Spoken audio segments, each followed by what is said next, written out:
እኔ እኮ ሰው እንዴት በገዛ ሀገሩ ላይ ይመቀኛል? ሰው ሀገሩ የራሱ ሀገር ላይ መቀኛ ይሆናል? በጌታ በኢየሱስ ክርስቶስ ስም እንዴ! ለምን ታየ? ለምን ተጎበኘ? ይሄ ብልጭልጭ ነገር የሚታይ ከጥቂት ዓመታት በፊት እኮ አዲስ አበባ በጣም አስቀያሚ፣ በጣም ቆሻሻ፣ በጣም የምትሸት የምትገማ ከተማ አልነበረችም እንዴ? ትላልቅ ህንፃዎች፣ በጣም የሚያማምሩ ህንፃ በሚመስሉ ህንፃዎች ስር እንኳን ስትሄዱ ከታች ያለው ፍሳሽና ሽታ ራሱ መቼ ያሳልፈዋል እንዴ? ዛሬ እነዚህ ሰዎች አጽድተው አስተካክለው ቆንጆ ውብ አድርገው ሰጧችሁ። ከዛም ደግሞ መጥቶ ሲያስጎበኙ ብልጭልጭ ነው ምናምን ሀገር ውስጥም ውጭም ያሉ ሰዎች በጣም በገዛ ሀገሩ ላይ የሚመቀኝ ምን አይነት ህዝብ የተሰበሰበው በጌታ በኢየሱስ ስም። ዛሬ ሲሰራ ሲስተካከል ለምን ታየ ይባላል እንዴ? በገዛ ሀገር ላይ አንተ በሌላ ሀገር ሄደ ፎቶ እየነሳ ምትልክልንን ወዳጄ አሁን እኛው ሀገራችን ሲሆን ምን ምቀኛ አረገ? ምን አበሳጨ? ምን አበሳጨ? ኢቲቪ ላይ አንድ ዜና አይቼ ነበር። ብዙዎቻችሁ ኢቲቪ ታያለ እንዴ ምናምን። ቴሌቪዥን የለኝም፣ ፌስቡክ ፔጅ ላይ ግን ኢቲቪ ፖስት ዜናቸውን ስለሚመጣልኝ ነው የማየው። ለማንኛውም ዋናው ሀሳብ ምን እንደሆነ ልንገራችሁ። የዲኤልኤም ፔጅ ነው ምናምን የሚባል አንድ ቲክቶከር ኢትዮጵያ ውስጥ መጥቷል እና ዜናው የሚለው በፈጣን ዜና አቀራረቡ የሚታወቀው አሉ።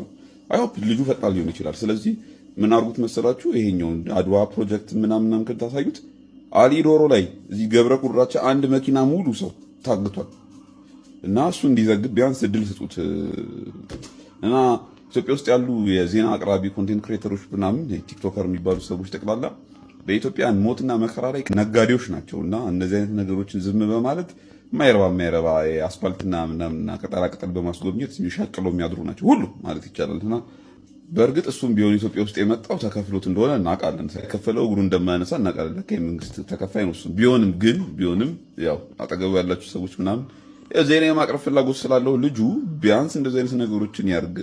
እኔ ትዝ ይለኛል የዛሬ ዓመት እዚህ ከመምጣቴ ከአንድ ሳምንት በፊት ወደዚህ ከመምጣቴ ከአንድ ሳምንት በፊት ልክ እንደዚህ ሰዎች ታግተው ከዛ በኋላ ሰዎች ተገለው እዛ የተገደሉ ሰዎች ቀብር ላይ ነበርኩኝ። ቀብሬ ነው የመጣሁት እዚሁ ገብረ ጉራቻ ጋር ልክ እንደዚሁ ግድያ ተደርጎ ማለት ነው። እነዚህ አሁን ታግተው የተባሉት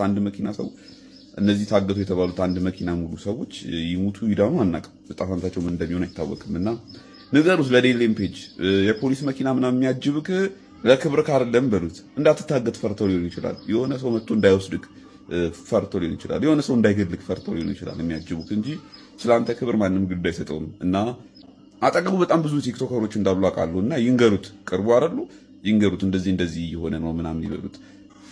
መቼ ከህዝብ ጎን እንደሚቆሙ ባናቅም እነዚህ ቲክቶከሮች ግን ቢያንስ አሁን ሾክ ይበሉት፣ በጆሮዎች አንሾካሽኮ ይንገሩት። በቃ እንደዚህ እኮ አለ ኢትዮጵያ ውስጥ ምናምን ብሎ የማይረባ ቅጠልና ኮንክሪት አታስጎብኙት ለማለት ያለው እና ሜንሽን አድርጉላቸው ለነዛ ቲክቶከሮች ይሄን ቪዲዮ። ኢትዮጵያ ውስጥ ያሉ የዜና አቅራቢ ኮንቴንት ክሬተሮች ምናምን ቲክቶከር የሚባሉ ሰዎች ጠቅላላ በኢትዮጵያን ሞትና መከራ ላይ ነጋዴዎች ናቸውና እነዚህ አይነት ነገሮችን ዝም በማለት የማይረባ አስፋልትና ምናምንና ቅጠላቅጠል በማስጎብኘት የሚሻቅለው የሚያድሩ ናቸው ሁሉ ማለት ይቻላልና አጠገቡ በጣም ብዙ ቲክቶከሮች እንዳሉ አውቃለሁ እና ይንገሩት፣ ቅርቡ አይደሉ ይንገሩት፣ እንደዚህ እየሆነ ነው ምናምን ይበሉት። መቼ ከህዝብ ጎን እንደሚቆሙ ባናቅም እነዚህ ቲክቶከሮች ግን ቢያንስ አሁን ሾክ ይበሉት፣ በጆሮዎች አንሾካሽኮ ይንገሩት። በቃ እንደዚህ እኮ አለ ኢትዮጵያ ውስጥ ምናምን ብሎ የማይረባ ቅጠልና ኮንክሪት አታስጎብኙት። ዮኒ እንግዲህ የተሰጠውን ሰጥታችኋል በዲኤልኤም ፔጅ ጉዳይ ላይ። እኔ ግን ሀሳቡ ኔጌቲቭ እና በጣም ልክ ያሉ ነው ብዬ ስላሰብኩኝ ሙሉ በሙሉ ባይሆንም ግን አብዛኛው ልክ ነው ብዬ ዲስሪስፔክትፉልም ነው ባይዘው ለብዙዎች ብዬ ስላሰብኩኝ ልክ አይደለም ዮኒ ልነግረው መጥቻለሁ። ሜቢ ፖዚቲቭ ሆኖ ከሰማው ማለት ነው። ቅጠል ግንብ ምናምን ያለውን ጉዳይ ሌላው እንትን ይበለው እንጂ እንትን ልል አልችልም። ለሱ ቅጠልና ድንጋይ ሊሆን ይችላል የሚታየው መብቱ ነው እሱ ብቻ። እኔ ቲክቶከሮች የሚለው ጉዳይ ላይ ሀሳቤን ልስጥበት። ቲክቶከሮቹ በህዝብ እንባና ደም የሚሸጡ ናቸው፣ ዝም የሚሉ ናቸው ወይም የህዝቡን ችግር አይናገሩም። ዝም ብለው አስፋልቱን ኮሊደሩን ምናምን ብቻ ነው የሚያሳዩት የሚል ሀሳብ አንስቷል። እኔ ደግሞ ኮሊደሩን ብቻና ውበቱን ብቻ ሲያሳዩ ከሆነ ያየኸው ወይ ችግሩ ካንተ ነው ወይ አላየኸውም ወይ ረስታችሁት ይሆናል ብዬ አሰብኩኝ ማለት ነው። 16 ሚሊዮን ብር ለተቸገሩ ህጻጽ ላይና ደብረ ብርሃን ላይ ላሉ ሰዎች ብር ሞዴስ ልብስ ያሰባሰቡ ልጆች ናቸው። እኚሁ ራሳቸው ልጆች ዝም እንዳላሉ እንድታውቁልን 8 ሚሊዮን ብር ለተቸገረ ድርጅት አይደል ውሃ ያወጡ ናቸው። አርሲ ሄደው ተሸከመው እህል ከገዛ ኪሳቸው አውጥተው አብዛኞቹ የተናገሯቸው ልጆች ከኪሳቸው ጭምር አውጥተው እየሄዱ በተቸገሩ ቦታዎች ላይ ሲረዱ ነበር። ለአቴንሽን ነው ለቲክቶክ ነው ሁኬርስ እየረዱ ነው አይደለ? ቁጭ አላሉም ዝም አላሉም ማለት ነው። ሶሻል ሚዲያ ታዲያ ስራው ምንድነው? ለአቴንሽን አይደል እንዴ? ይሄንን ሲሰሩ የቆዩ ልጆች ናቸው አብዛኞቹ ሶሻል ሚዲያ ላይ ያሉ ልጆች አይደል? እዚህ ጋር ያሉት ዜና አንባቢዎችም ቢሆኑ በበቂው ደረጃ ዘግበዋል ባይደለም የአርሲንም በቅርቡ እንኳን የአክሱምንም ሲዘግቡ የቆዩ ልጆች ናቸው።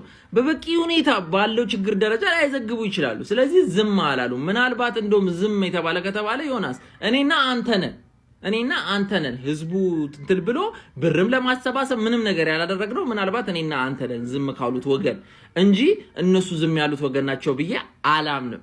ይሄ ይታወቅልኝ ማለት ነው። እና አስፋልቱና እንትሉም ብቻ አይደለም ልማቱን ብቻ ሳይሆን ችግሩንም አብረው ለመካፈል ሞክረዋል እኚህ ልጆች። ያኛውና ትንሽ ፈገግ ያሰኘኝ ደግሞ ሄዳችሁ እስቲ ውለታ ዋሉለት ሹክ በሉና ችግሩን ንገሩት። አንደኛ ነገር ዲሊም ፔጅ ጠፍቶት ነው። ኢትዮጵያ ውስጥ ያለው ችግር ረሃብ ጠኔ ዓለም ያውቀዋል። ባይዘይ ከሲኤንኤን እስከ ቢሲሲኤንኤን ለ80 ዓመታት እየተነገረ የቆየ ነው። ረሃባችን፣ ችግራችን፣ እርስ በራስ የምንተጋገተው የምንገዳደለው ዓለም ያውቀዋል። ዲሊም ፔጅ እሱ ጠፍቶት አይደለም። ችግር የለውም። ጠፍቶትም ከሆነ በጆሮ መንገር ቲክቶከሩ እንዲናገር እነሱ ለህዝብ የቆሙ አይደሉም እኚህ ቲክቶከሮች ዮኒ። ስለዚህ አንተ ራስህ ያው ተናገርልን። አንደኛ ሜንሽን አድርገው ዲሊም ፔጅን እንግሊዘኛ እንደማይቸግርህ አምናለሁ። ተናገረው፣ ንገረው። እንደዚህ ችግር አለ፣ ሰው እየታገተ ነው፣ እየተራብን ነው፣ እየተጠማን ነው በለው። እኔም በዚህ ሰፖርት አደርጋለሁ። ለምን እንደዛ ነው? እየተራብን ነው፣ እየተጠማን ነው፣ እየተቸገርን ነው እንደ ህዝብ አይደለ? ስለዚህ ንገረውና ሜንሽን አድርገው። የኢትዮጵያ ህዝብ እኔንም ጨምር ሜንሽን እናደርጋለን፣ ሪፖስት እናደርጋለን። ለምንድን ነው ሪስክ እንዲወስዱ? አብዛኛው ጎረምሳ ህይወቱን ለመለወጥ የሚሞክር ልጅ ነው እዛ ጋር ያለው። ስለዚህ አንተ ትሻላለህ ዮኒ፣ ካንተ ይጀመርና ቁጭ ብሎ ከመተች ቲክቶከሮቹ ብሎ ከ500,000 በላይ ተከታይ ካለ እኮ አንተ ከቲክቶከርም በላይ ነህ፣ ሶሻል ሚዲያ ኢንፍሉዌንሰር ነህ ማለት ነው። ስለዚህ you can do it ዮኒ። ስለዚህ አንተ አርገውና ሌሎች እንዲያደርጉ እንጠብቃለን። ከዛ አንተ ፖስት አድርገህ ቪዲዮ ዲሊም ፔጅን ሜንሽን አድርገህ አለን። እኛም እኚህ ልጆች መናገር ምናምን እንቀላለው፣ ግን they're doing great። ለሀገራቸው የሚጠቅም ነገር እያደረጉ ነው። ራሳቸውንም እየጠቀሙ አትሊስት እኚህ ልጆች አቴንሽን እያገኙ ያሉት ራቁታቸውን ምናቸውን እያሳዩ አይደለም እኮ አይደል እንዴ? እኚህ ልጆች እኮ የሆነ ነገር በሚጠቅም ነገር ሰጥተው እየተቀበሉ እኮ ነው። በዚች ዓለም ላይ ሰጥተው መቀበለውና እያደረጉ ስለሆነ አገራቸውንም ፕሮሞት ለማድረግ እየሞከሩ ነው። በፖዚቲቭ ኢሜጅ ለዓለም ለመፍጠር እየሞከሩ ነው። ለምን ፖዚቲቭ ኢሜጅ ከሌለ ኢንቨስተር የለም፣ ቱሪስት የለም። ቱሪስትና ኢንቨስተር ከሌለ ገንዘብ የለም፣ ድህነት ነው፣ ችግር ነው። አንድ ትልቅ ኢኮኖሚ የሚያሳድግ ነገር ጎደለ ማለት ነው። ያው ዞሮ ጦርነትና ረሃቡ ተመልሶ መጣ ማለት ነው። ስለዚህ በጥሩ ኢሜጅ በመገንባት ሀገር እንትን ለማለት እየሞከሩ ነው እኚህ ልጆች ማለት ነው። በተዘኝ በኩል ደግሞ እርዳታ እያደረጉ ነው። እባካችሁ ወጥቶ መናገር ቀላለው፣ ማድረግ ነው ከባድና እዩት። በእነሱ ጫማ ሆናችሁ ይሄ ቪዲዮ ለሀገር በቀል ምቀኞች ነው። አሜሪካ ደርሰህ በነፃነት ሐውልቱ ስር ፎቶ ተነስተህ ዋው ብለህ እየለቀክ፣ ዱባይ ደርሰህ ቡርጅ ከሊፋ ስር ፎቶ ተነስተህ በታጅ መሃል ውበት በጣም ተደመ፣ ፓሪስ ደግሞ ደርሰህ ኤፍል ታወር ስር ዋው ብለህ መጥተህ ሀገር ጋር ስትደርስ በሀገር ውበት ምትቀናና ምቀኛ ምትሆን ከሆነ ችግር አለብህ አንተ እንዴ። ከተማ ሲዋብ ሲደምቅ ቤተ መንግስት ስንት ዓመት የሸተተ የገማ ቤተ መንግስት ተውቦልህ በጣም ምርጥ ተደርጎ ሲቀርብልህ፣ ፋሲል እንዲታድሶ ግርማ ሞገሱ ሲመለስ፣ ሐረር ውበቱ ድምቀቱ እንደገና ሲመለስ፣ የአባ ጅፋር ቤተ መንግስት አቧራው ሲራገፍለት፣ የሶፍ ዑመር ዋሻ ደግሞ ቀን ሲወጣለት አይታ አይንህ ደም የሚለብስ እንዴ። ለምን ስንት ሚራብ አለ ስንት የሚቸገር አለ ምትል እንዴ ወዳጄ። ኤፍል ታወር በቅሎ ነው እንደሚመስልህ? የነፃነት ሐውልቱ በቃ የሆነ ቀን እንደ እንጉዳይ የበቀለ ነው ወይ የሚመስልህ? ተሰርቶ ነው። የሰው ሀገር ፎቶ ለመነሳት ስንት ዋጋ ከፍለ ባህር ተሻገረ ተሰደ በበረሃ አልፈ ገብተ ሰልፊ ትልክልናለህ። ሰርተው ነው እነሱም እንዴ። ስንሰራ ተውን እንጂ ተውን፣ በቃ እንስራ፣ ተውን ይሰራ። በዚህ ባጭር ጊዜ ውስጥ ነው የተሰራው። ነገ ደግሞ እግዚአብሔር ያውቃል። ነገ ደግሞ ይሰራል። ነገ ከዚህ የበለጠ ነገር፣ ያልታሰቡ ቦታዎች፣ ያልተገነቡ ከተማዎች፣ ያልተሰሩ መንገዶች፣ ሆስፒታሎች፣ በጣም በርካታ ነገር ይሰራል። ስለዚህ አሁንም በቃ በምቀኝነት ጸበል ውስጥ ተነክረ አሁንም ሀገር ስትለወጥ አይነት ደም የሚለብስ ከሆነ እዛው ቅር፣ በቃ ተወንኛ ጎንደር ላይ ሄዶ እየጨፈረ ነበር። ላሊበላ ላይ ሄዶ እየጨፈረ ነበር። ዴለንና አዶናይ ፈታ እያሉ ነበር።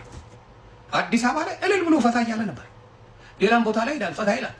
ምን ቤት ነኝ እኔ ያዙ ይልቀቁኝ ምለው?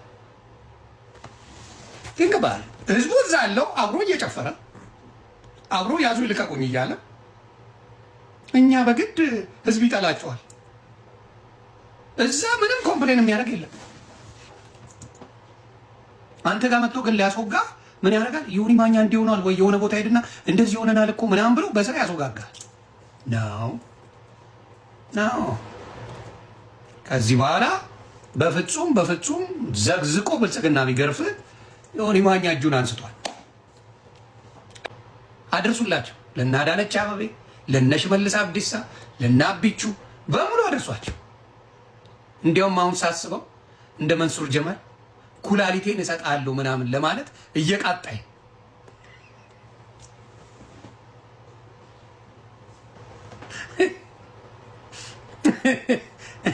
እንደነ በረከት ከኔ እድሜ ተቀንሶ ኧረ በአናቱ ማንም ይተከል አልሰጥም። ይቅርታ እኔ አንዳንዴ እኮ ስሜታ ይሆናል። ይቅርታ ልል ነበር፣ ስሜታ ይልውን ነበር እንደ በረከት ነው።